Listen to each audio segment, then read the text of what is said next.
Harvard is facing one of the toughest challenges in its history as the US administration turns up the heat. In an exclusive ground report, we bring you voices from Harvard as they debate hard, stand firm, and defend their ground.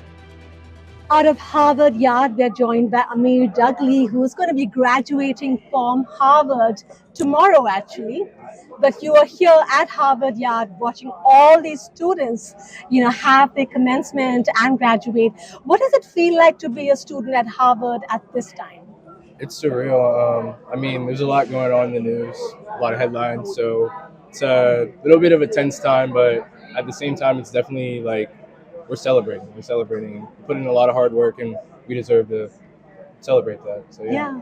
One of the things that's been huge for American education is its leadership across the world, and one of the aspects has been being welcoming to international students. And I don't know if you heard, but international student visas, interviews for those have been halted just recently.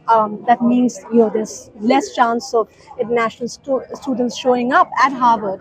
How does that make you feel as an American citizen? Do you think that has an impact, and if so, what kind of impact? It has an impact because the people make the place. If you're coming to a place and everyone's from the same place, it's not as eccentric, it's not as diverse. It's a lot of the same. So I feel like at a place like this, like no matter where you are, the people do make the place.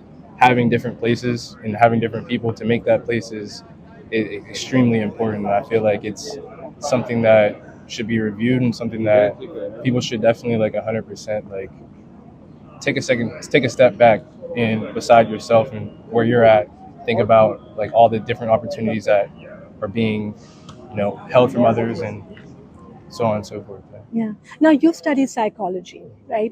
When it comes to sciences and education, research is so important, and a lot of funding has been cut for Harvard, including a new recent one of another $100 million US. How do you feel when federal funding is cut on research for you as a student and also your future in psychology and science?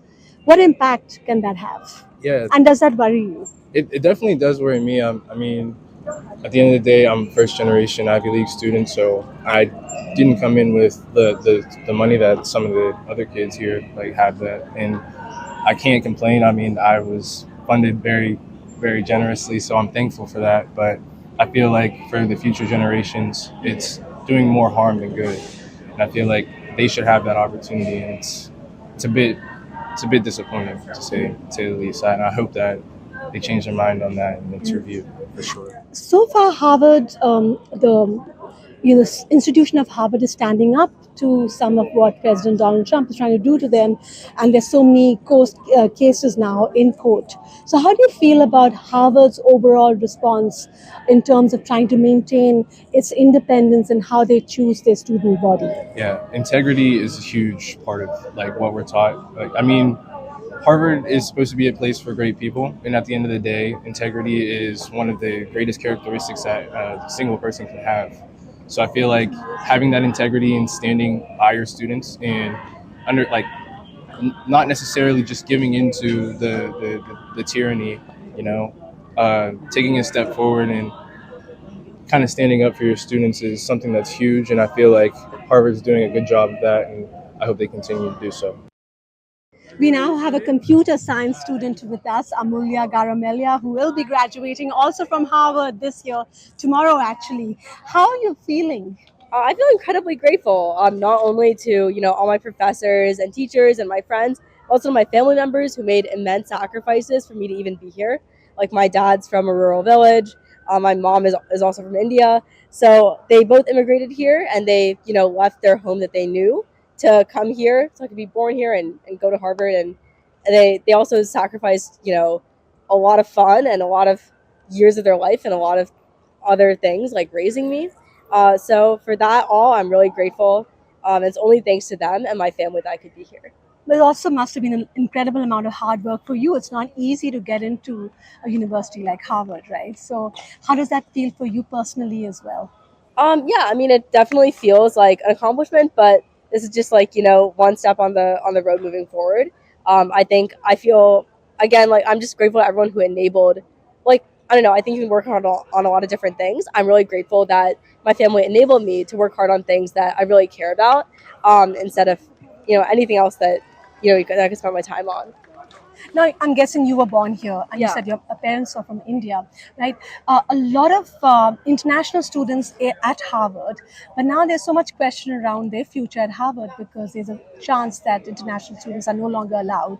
That's what the Trump administration is trying to do. How does that make you feel, even though you're not international yourself? How does that make you feel as a person of color? Yeah, well, I have a lot of international friends, including like international students from India who I'm very close with. I think that they've obviously been such a big part of my college experience, and they really deserve to be here. I just see how hard they work, how they, and a lot of times support their family as well. So yeah, I think that international students are part of what makes Harvard Harvard. They also, I mean, I'm going to be a researcher. They do so much research work to, help cure diseases and do all sorts of other amazing things. So yeah, I mean, I think that they're definitely a big part of this school, and they're also, immigrants in general are a huge part of America. Like, that is kind of what we're built on, the fact that anyone can come here, work hard, and like build a good life and be part of the US, right? Yeah, you brought up two things there, important things. One is research, and America is the leader when it comes to research, and funding for research now though is under question. Donald Trump, the president right now, wants to cut funding, has already cut funding on research for Harvard. Um, as someone who's graduating from Harvard now, does that make you feel concerned? Do you think it'll bounce back? How do you feel about it? Yeah, I don't know enough to, opine about whether it will bounce back, or kind of the bigger factors there. But I definitely feel concerned. I think that, I hear about certain clinical trials getting canceled, or certain research that, is supposed to be like life saving. Like, for example, like research on antibiotic resistance is getting canceled. I mean, these things are just really important to know more about, and they're important to, like, for example, like antibiotic resistance is really important to try to find antibiotics that can target antibiotic resistant bacteria. And so if that research is canceled, then like more people might die in the hospital in months or years, right? Which is really unfortunate. So of course, I think it's really important, and I feel concerned about it. Yeah, yeah. And how are you feeling about your own future and in terms of what you want to do, also with computer science?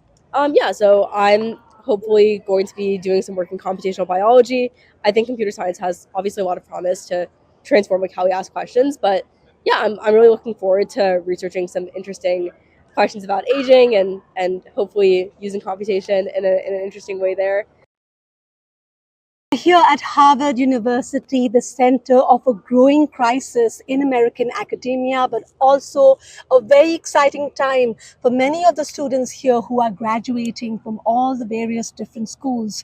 And to talk to us about being at Harvard and what Harvard is undergoing and their personal reactions to everything are three young women from different schools who will be talking to us with their reactions and what it means for them to be a Harvard student at this time. We'll start with Uzma Farheen, who is graduating from the School of Public Health, and she is an international student. Now, international student visas have now been stalled, put on pause for at the moment in terms of interviews, new interviews. That was a recent announcement by the Trump administration. I'm just curious to ask Uzma, you're here, you finished your 1 year here as an international student. What has your experience been like? Well, I think as an international student, and I'm from India, it's been really transformative. Um, Harvard is a place where you just feel so welcomed. Um, it is the diversity and how you just, your perspective. Interacting with the students coming from different countries, they are like we are represented by more than 100 countries here. Sharifa Shahai, sorry about that. Sharifa Sahai to my right, who was going to be graduating from GSAS as a School of Arts and Sciences in quantitative biology. When it comes to freedom of speech, you're an American student here. Do you think that Harvard has been able to protect that freedom of speech? I think Harvard in general is a place that you can express your opinions pretty freely. There's people from a wide variety of walks of life, countries, regions. So I think there's people here from every spectrum, and they're all welcome to voice their opinion. I think some opinions definitely have been more difficult to voice here, and but I don't think that it's unwelcoming to any one group. And what's your experience being like a student here? And how I see that you're a woman of color. I'm curious, like, what your experience has been with international students as well. Do you think they've made a difference to your life or to life in general at the Harvard campuses, given that now there are a lot of questions raised about their future at Harvard? Yeah, I mean, of course, it's always great to have diverse perspectives, and the international students here make up, a huge chunk of the community. And it's always great to have their perspectives, voices, opinions. I think science in general is best when you have people from lots of different backgrounds working toward the same goal. Yeah. Talking about science, I want to come to you now. You are going to be graduating from Harvard College. Congratulations, firstly, you're Letitia Sefia. Firstly, what was your experience like just being at Harvard College? Yeah, so I can honestly say it's been nothing short of transformative for me. I've definitely had my worldview of like several different phenomena completely changed by the people that I've met, the people that I've been grateful to encounter, the friends I've made, the lessons I've learned, the classes I've been taught. And yeah, I think transformative is a perfect way to describe what it's been like these past 4 years.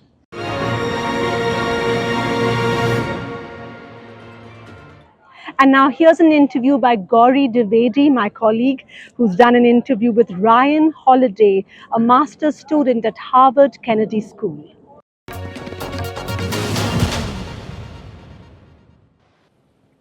Ryan Pryor joins me to talk more about what's really happening at the campus in Harvard. He is Vice President of the Student Coordinating Committee. And Ryan, let me start by asking you, we're speaking on a day when graduation ceremonies are taking place. So what's the mood really like at the campus? Somber, uncertain? Yeah, no, it's an incredible mixture of joy and grief. So it's very bittersweet for many people because they're walking across the stage for graduation tomorrow on a day when they don't know if they're going to be legal residents of the U.S. About half the students at the school where I am at, which is the Harvard Kennedy School of Government, more than half of them are international students, and so they don't know if they'll be able to stay in the country afterwards. And many people have come to Harvard because they plan on working in the U.S. afterwards, and so there's tremendous uncertainty for many people, and so many of these people have phenomenal lives ahead of them, incredible leadership skills, and there's 11 heads of state that have gone through this master's program that I am in at the Kennedy School. So many of these people have the sky is the limit for what they're capable of doing, and they wanted to come spend a lot of their career working in the U.S. And so it's really sad to see people who believe so much in American ideals who don't have the opportunity to contribute to what makes our country great. Mm-hmm. Ryan, is there a coordinated effort by your team to try and provide some answers, some solutions for students who are anxious about their present and, of course, about their future? Yeah, we're spending a lot of time in community, communicating with basically 1,000 different students at the Kennedy School, and there's more than 10,000 graduate students across the campus. And a lot of it just waiting to hear about there's going to be an important federal hearing tomorrow, which is on exactly the same day as commencement.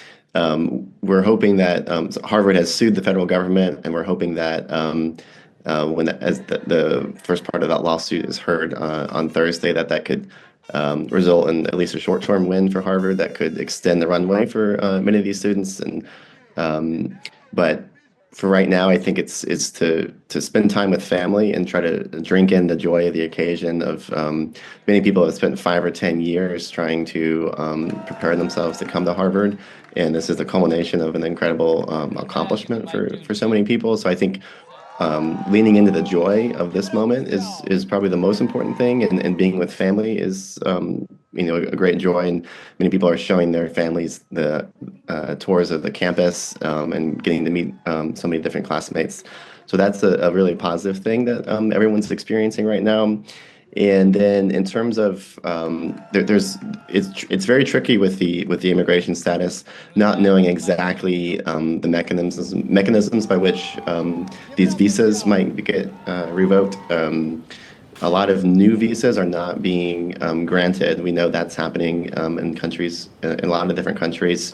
And so for people who already have an international student visa at Harvard, those are the ones who are in a particularly precarious position. And we're kind of just waiting and seeing and taking a lot of guidance from Harvard's international office to figure out how to manage the next steps. But I think it's wait and see, and spending time with family, and then trying to hope for the best that many of these people might have some opportunity to stay in the country. In terms of legal options, legal remedies, or potential legal options that students can evaluate, what is it that you are offering to them? Yeah, my role is I'm one of the vice presidents on the Kennedy School Student Government, so I'm vice president of communications. So the specific role that I'm playing is just trying to help get the message out for the value that the international students bring to Harvard and bring to really to the country.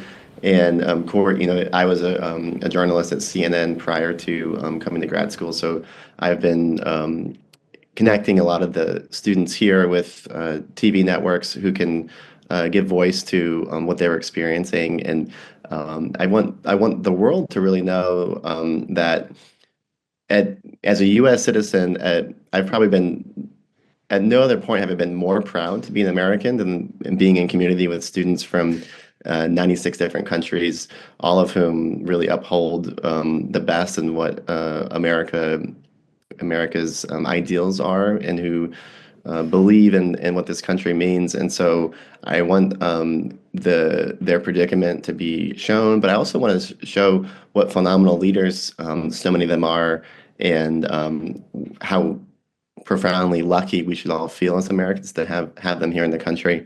And in terms of the specifics of the immigration status, I'm not an expert in that aspect of it, but we're waiting. We are receiving a lot of good guidance from Harvard as an institution to try to get through the specifics of it. But one thing I will note with the way that the Harvard has filed these lawsuits, and its primary interest is defending its own longevity as an institution, and while Harvard tries to preserve itself as a university in the first place, a lot of people experience tremendous pain in that process, and many individual lives are upended in ways that Harvard cannot fully account for, and that's really a very sad thing. And I think that leaders in Washington should really be mindful of the fact that they're really potentially ruining so many people's lives, and having to destroy a lot of dreams of people who felt that they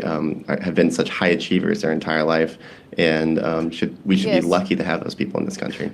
I'm glad you're saying that, Ryan, but the sense one gets is that this crackdown is far from over, and it seems that Trump administration is looking to take more steps in an ongoing battle. Is that how you see it? Yeah, exactly. And it seems complete. The current administration in Washington feels completely as though they're trying to ideologically occupy Harvard and take control of it in every possible way that they can. Or what may end up happening is it's going to systematically destroy or dismantle or turn Harvard into some kind of zombie institution where it still exists, but it almost has no power. So those are all likely. This is all going to take place as a much longer term battle over the next probably 3.5, if not more, years. And the Trump administration has more up its sleeve in terms of potentially looking into taking away Harvard's nonprofit status. They've already taken away essentially all federal grants that the university has. and they're also looking into other options in terms of accreditation status. And it's not Harvard is a the crown jewel of American higher education, and it's really an extremely powerful symbol. So going after Harvard is really a way of going after the higher education system in general, and really a lot of the democratic institutions that we hold most dear in this country. So I feel very proud to be part of an institution that is upholding American ideals, and I hope that the rest of the country and the rest of the world really sees our Harvard's fight as valuable and worthy of support. So I'm hoping for the best, and I will do anything I can over the next 1 to 3 years as an alum to uphold an institution that's transformed my life. It's been really the happiest time of my life to be at Harvard, and I hope that future students are able to experience the joy and the transformation that I've experienced this year. Ryan, as we wrap things up here, I want to quickly ask you this. What's your message to all those Indian students who are watching this, evaluating opportunities at Harvard, but anxious and scared right now? Quickly. And just truly, my first message would just be that I'm sorry and I apologize that this is happening to you. Also, congratulations that on coming as far as you've come, and I would feel honored to have you in this country, and I think so many Americans would love for you to get to experience your dream here. Being very realistic, I think people should have other options. Consider whether they should go to school in a different country or go to school and go to a different school within the U.S. That's something that they have to keep in mind. But also take a deep breath and follow this as it's moving, and also have some faith that the American judicial system still has an important way of providing a check and balance on executive power that is being used unjustly, and it could turn out that things work out, but at least for the time being, right. Obviously, if you can remove any posts from your social media that might right. be political in some nature, and that could be a detriment for the visa process. Many people have found that to be the case, and Indeed. But I hope overall that the American tradition of free speech is preserved, and I think that I would love for them to be able to come here and be part of this great tradition that we've had for 250 years. All right, let's leave it there. Ryan, a cautious note at which we are wrapping this up. Thank you so much for joining me on this edition of this very special show on Trump's crackdown on Harvard.